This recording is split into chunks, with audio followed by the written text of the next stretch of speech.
I'm going to call you a table at a time to go get your binders. Because we have learning binders, my students have more ownership of their own learning.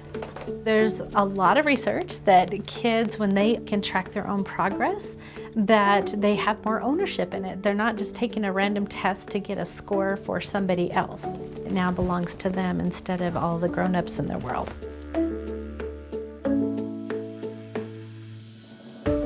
Here at Barbara Morgan STEM Academy, we are a K-5 school, and we have a very stable population here.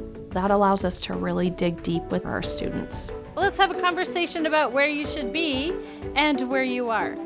We get them excited about where they're at, where they want to go, setting those goals, and then the process that it takes to get there. All right, flip your page to the next page. And you are on your reading fluency. I think everyone, give yourselves a big pat on the back. When we go through our learning binders, the kids track all kinds of things in there. Every week they graph their spelling tests. Anytime we take the state reading test, they're graphing their scores in there. A learning binder is what we already learned and what we're going to learn. It's kind of like graphing stuff and goals. We also graph things like their stamina. What does stamina mean?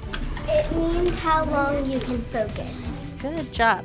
It's how much minutes you could focus without talking to a friend or messing around. Here's your new stamina scores to graph. Our goal by the end of the year is to be at 30 minutes. There you go.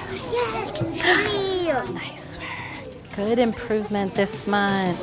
I got 20. The second section of the data binder is all about goal setting.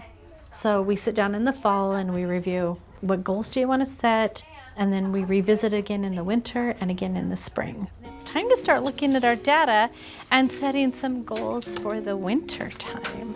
Who can tell me what is your goal each week in word study? It's exciting to see kids talking about their growth.